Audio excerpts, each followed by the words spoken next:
You want to know how I got my doctorate degree, started a YouTube channel, and then had the cojones to quit my job in healthcare to start a business? Bullet journaling. After 4 years of testing what gets me the most clarity and results from using this thing, I'm going to give you my top 13 lessons that turn a regular notebook into a tool that actually helps you figure out what you want in life. Let me break this down into 5 learning phases that I went through that took me from what do I even write to holy crap, I actually know what I'm doing with my life. Let's get started with the biggest hurdle for beginner journalers, doing this.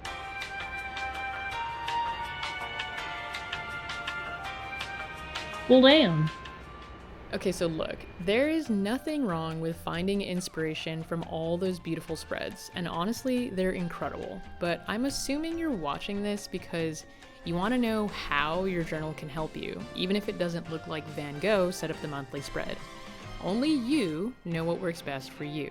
So stop hunting for the perfect spread and then just start experimenting. Your evolving ideas will always be better than a perfect copy of someone else's journal. Okay, so here's something that spared me from dropping a fortune on fancy journals. Something that Matt Diavella said about cameras that changed everything. So you can have the smoothest, butteriest Japanese paper and the fanciest pens in the stationery multiverse.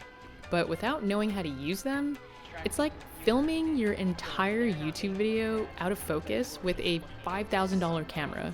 The best journal is the one that you actually know how to use. So if you're just starting out, don't stress out about all the extras. Okay, so this is something that's super obvious, but I'm gonna say it anyway. Your journal doesn't care if you can't spell diarrhea right. You're not writing for the New York Times or your 7th grade English teacher. This isn't going in a museum, and nobody's grading you on grammar or giving you points for pretty handwriting. The magic happens when you stop treating your journal like it's gonna be read out loud on Dr. Phil. Because honestly, the messier things are, the more honest you are with yourself and the less you're gonna suffer from perfectionism. Okay, so you know where my journal lives besides like right now? Either on my desk or next to my teapot. That's it. 2 places where I can't ignore it. And you know what happens when it ends up buried in my backpack? I'm overwhelmed. Someone within my program keeps a gratitude journal near her skincare stuff. It's freaking genius. The point I'm trying to make is that you don't need a fancy writing nook to build journaling into your routine. Just find something that you already do daily and then put your journal there. Alright, can you guess the easiest way to make journaling a consistent habit? Discipline! No, God! No, God, please, no! Start with a problem that's driving you crazy. Have overwhelm from to-dos? Work on a to-do system. Have smelly feet? Track when they smell and when they don't and look for patterns. Log what works, ditch what doesn't, and then just keep tweaking it until you solve that one problem. But here's the thing, when your journal actually solves problems, you won't need motivation and mental clarity is a given and consistency won't even matter. Okay, so this is one of the biggest mistakes I see people make with their journals, especially beginners. Counting their pages and trying to predict the future? Honestly, I think this just makes you anxious about wasting pages or not having enough. Your life changes, your needs change, and that cute habit tracker that you designed in January might be useless by March. So set up your spreads 1 month at a time. Another huge mistake is trying to implement a habit tracker, a mood tracker, a new monthly layout, a budgeting spread, a food diary, and an analog Pokédex all at once. Who's that Pokemon? First of all, who has the time to copy all that over every month and make sense of it? And more importantly, how are you gonna know that any of that is actually working? Pick one thing, master it, and then add another if you need it. You know what happened when I tried using multiple journals before I actually needed them? Ghosted. Here's the thing. The more journals you have, the more complex things get, and we're trying to make life simpler, not create a part-time job managing notebooks. So stick to one until you actually have a clear purpose for another.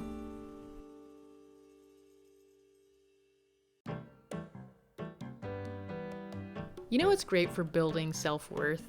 Having proof that you're not a complete disaster. Whether your win was doing the dishes or running a marathon without using your feet, log it. Then, when you're feeling like a doo-doo dumpster fire, spend just 2 minutes looking at your wins. And fun fact, even Navy SEALs do this, so don't underestimate the power of keeping track of your wins. If I could only keep one thing in my journal, I'd actually pick something that sounds totally ridiculous at first, but it has the power to remove woe is me victim goggles. There's copious amounts of research showing how this practice rewires your brain to spot opportunities you probably would have missed. And after doing this for years, I know that this is the most powerful thing in my journal. I keep a luck log, which is basically a gratitude practice where I take 5 seconds to list at least one thing that I'm grateful for every day. Okay, so I want to be careful about saying this, but here's the thing about venting to your journal. It definitely helps you detox negative emotions, but it can keep you stuck there. When I was burnt out to a crisp, working in a clinic, writing about how much I hated documentation, it wasn't fixing anything. So I made this rule. Every time I write about something that's pissing me off or bringing me down, I have to answer, now what? Turn your anger, guilt, frustration, sadness, and haterade into fuel for positive action. You know what happens when you're not sure what matters? You think everything matters. So here's a question to ask yourself before you start writing in your journal. Is this something I actually want to remember so I can have more or less of it in my life? So like that time you popped every single kernel of popcorn. Note how. The itchy bed sheets that you bought. Write the brand. How your coworker chews with their mouth wide open. Probably doesn't need to be immortalized. Not everything needs to be documented. Just the stuff that helps you build a life you actually want. So this lesson kind of piggybacks off the last lesson and is especially useful if you get hand cramps from writing your guts out. And the nice thing is you don't need to do this very often, around once every 6 months or so. Basically, you're just gonna flip through your journal and look at whatever you dumped in there. You'll be surprised every time at whatever you noticed about yourself. Like how many times you wrote, I should start a podcast.